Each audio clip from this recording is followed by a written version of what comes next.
I'll pose the same question to you as I posed to our group to start our show. Risk, reward. Has it gotten better this week for investors? Yeah, I think it's gotten better. And I'll tell you why. Even though the inflation numbers all hit exactly as expected, when you looked at the details, you saw, and Scott, because I've been talking to you about this issue for so long, the overinflated housing data, because of the lagged way they compute the prices, was put in as plus 0.8%. And when you look at all the rental price indexes, Zillow, apartment list, you look at Case-Shiller indexes of housing, federal index of housing, they're actually going down at 0.5, 0.6. So actually, not only did you have actual inflation down and it should have been lower, but when I put the actual housing data into the numbers we got yesterday, actually get negative core inflation now. And I think the Fed is at some time going to be forced to realize that we've really solved the inflation problem. And I think that's one reason the market has rallied. And I think that, they're not going to stay anywhere near as tight as they claimed. So the bond market is right. When Kashkari says, the bond market's playing chicken with the Fed, and that's crazy because the Fed's going to win, you don't believe that? No, I don't believe that. And through history, the Fed caves to the 10-year. The 10-year doesn't cave to the Fed. The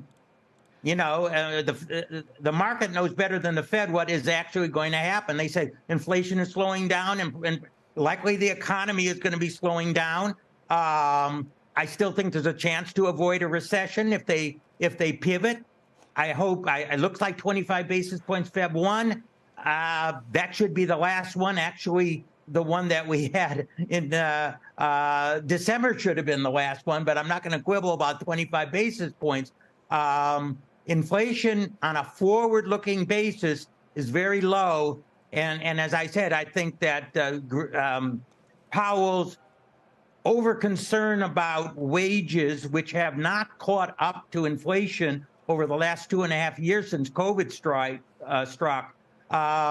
is first of all, and saying we're going to force those down is unfair to the workers and not something that the Fed should be looking at right now. Yeah. But if there's a structural, yeah. What do you say, though, to, people who are negative on the market, like Steve Weiss, who's sitting on our desk today, who says bulls like you are ignoring the obvious.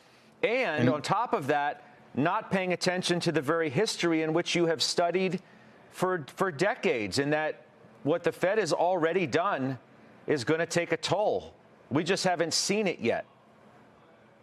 Yeah, so he's predicting a recession, a bad recession coming up? Well, he's predicting that earnings are going to take a big drop lower and that stocks are going to follow. That the tightening that the Fed has already done, and you pile quantitative tightening on top of that, don't be fooled by a strong economy now. It's not going to be the same tomorrow.